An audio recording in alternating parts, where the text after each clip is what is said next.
আসসালামু আলাইকুম। সংবাদে আপনাদের সবাইকে স্বাগতম জানাচ্ছি আমি মিম। শুরুতেই সংবাদ শিরোনাম। যুদ্ধবিরতি লঙ্ঘন করে ফের গাজায় ইসরায়েলি হামলা, নিহত 24। ইসরায়েলি কারাগারে নির্যাতনের প্রাণ হারিয়েছে 90 ফিলিস্তিনি বন্দী। হোয়াইট হাউসে ট্রাম্প মামদানির বিস্ময়কর বৈঠক, বলল আমাকে ফ্যাসিস্ট বলতে পারো। মার্কিন হুঁশিয়ারিতে ভেনেজুয়েলায় হঠাৎ ফ্লাইট বাতিলের হিড়িক। শান্তি চুক্তি যুদ্ধ অবসানের চূড়ান্ত প্রস্তাব নয়, বলল ডোনাল্ড ট্রাম্প। নাইজেরিয়ার স্কুল থেকে 227 শিক্ষার্থী ও কর্মী অপহরণ। শিরোনাম শুনছিলেন, এবার বিস্তারিত।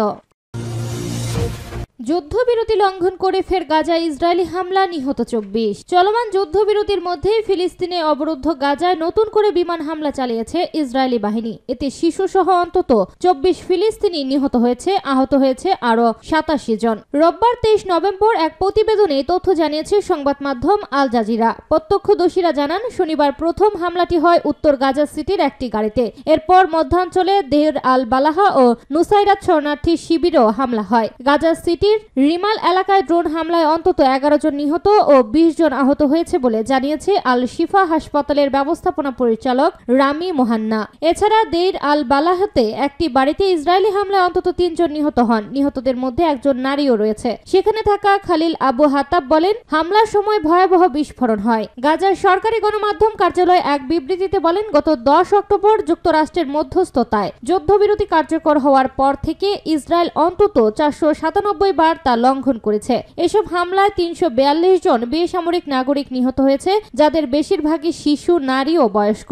বিবৃতিতে বলা হয়, ইসরায়েলি দখলদার বাহিনী এ ধরনের ধারাবাহিক ও গুরুতর যুদ্ধবিরতি লঙ্ঘন আন্তর্জাতিক মানবিক আইন ও চুক্তির সুস্পষ্ট বিরোধী। তবে ইসরায়েলি প্রধানমন্ত্রী বেনিয়ামিন নেতানিয়াহুর কার্যালয় জানিয়েছে, গাজায় ইসরায়েল নিয়ন্ত্রিত এলাকায় হামাসের এক যোদ্ধা সেনাদের উপর হামলা করলে ওই প্রতিক্রিয়ায় তারা অভিযান চালিয়েছে। বিবৃতিতে দাবি করা হয়, ইসরায়েল হামাসের 5 সিনিয়র যোদ্ধাকে হত্যা করেছে, তবে এ বিষয়ে কোনো মন্তব্য করেননি হামাস।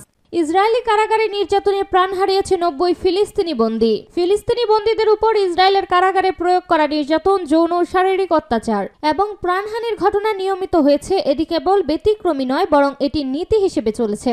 এমনই তথ্য প্রকাশ করেছে মানবাধিকার সংস্থা ফিজিশিয়ানস ফর হিউম্যান রাইটস। সংস্থাটি প্রকাশিত প্রতিবেদনে অন্তত 94 জন ফিলিস্তিনি বন্দীর মৃত্যু নিশ্চিতভাবে নির্যাতন, শারীরিক হামলা, চিকিৎসার প্রতি অবহেলা বা অপুষ্টির কারণে হয়েছে বলে উল্লেখ করা হয়েছে। তবে প্রকৃত সংখ্যা অনেক বেশি হতে পারে বলে প্রতিবেদকরা জানিয়েছে। PHRI এর প্রতিবেদনে বলা হয়েছে, মৃত্যুর অনেক ঘটনায় ইসরায়েলের সামরিক ও সিভিলিয়ান কনসেন্ট্রেশন সুবিধায় ঘটে। প্রতিবেদনের একজন লেখক অনেক বেন ডরর বরাত দিয়ে আল জাজিরা জানিয়েছে, এটি শুধু চরম ডানপন্থী জাতীয় নিরাপত্তা মন্ত্রী ইতামার বেন গাভিরের নীতি নয়, এটি ইসরায়েলের নীতি, যা ইসরায়েলি হেফাজতে থাকা ফিলিস্তিনিদের বিরুদ্ধে পরিচালিত হচ্ছে। প্রতিবেদনটিতে নির্যাতনের কয়েকটি জ্বলন্ত উদাহরণ তুলে ধরা হয়েছে। পশ্চিম তীরের 33 বছর বয়সী বাসিন্দা আবদ আল রাহমান মারি, তিনি নভেম্বরের 2023-এ মেগিডো কারাগারে মারা যাওয়ার পর তার দেহে অসংখ্য চিহ্ন, আঘাত এবং হাড় ভাঙার প্রমাণ পাওয়া যায়। ওয়ালিদ খালেদ আবদুল্লাহ আহমদ 17 বছর বয়সী নাবলুসের বাসিন্দা। সেপ্টেম্বরের 2024-এ আটক হওয়ার 6 মাস পর মৃত্যু হয়েছে। মৃত্যুর পর দেহে প্রায় কোনো পেশি বা চর্বি অবশিষ্ট ছিল না, যদিও তার পরিবার বলেছিল সে একজন ক্রীড়াবিদ ছিলেন। আরাফাত হামদান 25 বছর বয়সী বেজ সিয়ার বাসিন্দা, শুধুমাত্র 2 দিন সামরিক হেফাজতে থাকার পর মারা যায়। টাইপ 1 ডায়াবেটিসের রোগী আরাফাতকে বাঁচাতে নিয়মিত ইনসুলিন প্রয়োজন ছিল। মৃত্যুর সময় তাকে মারধর করা হয় এবং ওষুধ দেওয়া হয়নি। হোয়াইট হাউসে ট্রাম্প মামদানির বিস্ময়কর বৈঠক, ট্রাম্প বললেন আমাকে ফ্যাসিস্ট বলতে পারো। যুক্তরাষ্ট্রের প্রেসিডেন্ট ডোনাল্ড ট্রাম্প ও নিউ ইয়র্কের নবনির্বাচিত মেয়র জোহরান মামদানি গত কয়েক মাস জুড়ে যুক্তরাষ্ট্র তথা সারা বিশ্বে আলোচিত দুই নাম। একে অপরের ঠিক উল্টোটা। কথার চাবুকে কেউ কাউকে ছাড় দেয়নি এক চুলো। মার্কিন রাজনীতির এই দুই দা কুমড়োর শুক্রবার প্রথমবারের মতো সাক্ষাৎ হলো। শত্রু হলেও এদিন প্রেসিডেন্ট ট্রাম্পের আমন্ত্রণেই হোয়াইট হাউসে ছুটে যান মামদানি। ধারণা করা হচ্ছিল সেবার ইউক্রেনের প্রেসিডেন্ট ভ্লাদিমির জেলেনস্কির মতোই ওভাল অফিসে আরেকটি উগ্র দৃশ্য দেখবে বিশ্ব, কিন্তু ঘটল ঠিক বিপরীত। বাক্য বিষ ফেলে মুখিয়ে থাকা গণমাধ্যমকে বিস্মিত করে রীতিমতো পিতৃসুলভ আচরণ করলেন ট্রাম্প। বিবিসি, CNN গঠনমূলক আলোচনা হয়েছে দুজনের। CNN বলছে, শনিবার সকালে বাংলাদেশ সময় ট্রাম্প বলেন, ওভাল অফিসে মামদানির সঙ্গে তার দারুণ এক বৈঠক হয়েছে। বৈঠকটি অত্যন্ত ফলপ্রসূ ছিল। আলোচনা শেষে সাংবাদিকদের ট্রাম্প বলেন, আমরা দারুণ একটি বৈঠক করলাম। করলাম। এটি সত্যিই ভালো ও ফলপ্রসূ ছিল। একটা বিষয় আমরা মিল খুঁজে পেয়েছি, সেটা হলো আমরা দুইজনই আমাদের এই প্রিয় শহরকে আরো ভালো রাখতে চাই। আমি তাকে অভিনন্দন জানিয়েছি। ট্রাম্প আরো বলেন, আপনারা একজন দারুণ মেয়র পেতে যাচ্ছেন। তিনি যত ভালো কাজ করবেন আমি তত খুশি হব।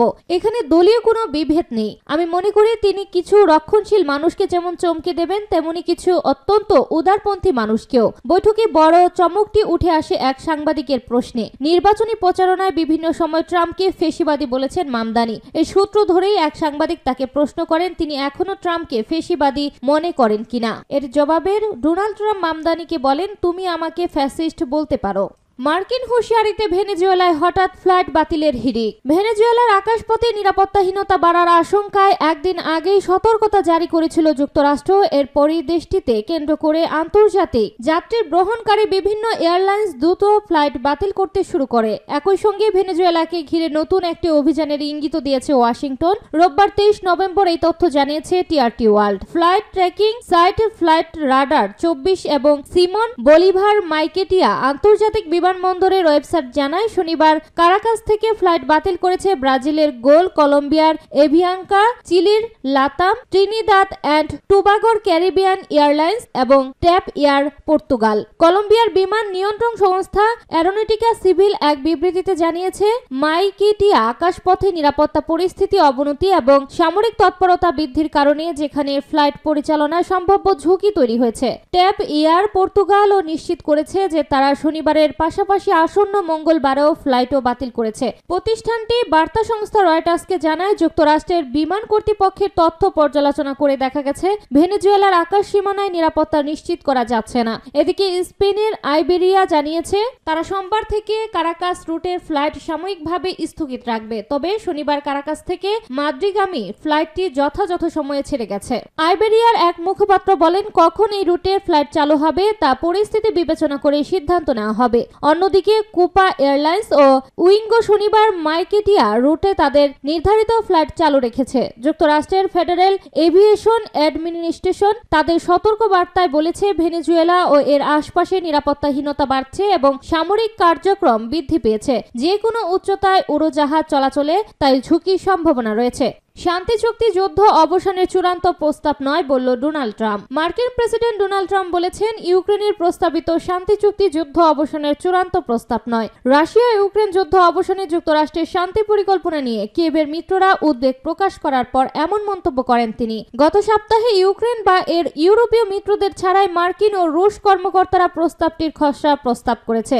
এক্সিওসের এক প্রতিবেদন অনুসারে বৃহস্পতিবার 20 নভেম্বর মার্কিন সেনা সচিব ড্যানিয়েল ডিসকল ইউক্রেনের প্রেসিডেন্ট ভ্লাদিমির জেলেনস্কির কাছে লিখিত পরিকল্পনাটি পৌঁছে দেন। ট্রাম্প বলেছেন, কিয়েভ যেন এক সপ্তাহের মধ্যে এটি মেনে নেয়। শুক্রবার ফক্স নিউজ রেডিওকে মার্কিন প্রেসিডেন্ট বলেন, কিয়েভকে এই পরিকল্পনা মেনে নেওয়ার জন্য আগামী বৃহস্পতিবার 27 নভেম্বর পর্যন্ত সময় দেওয়া হয়েছে। এটাই উপযুক্ত সময়সীমা।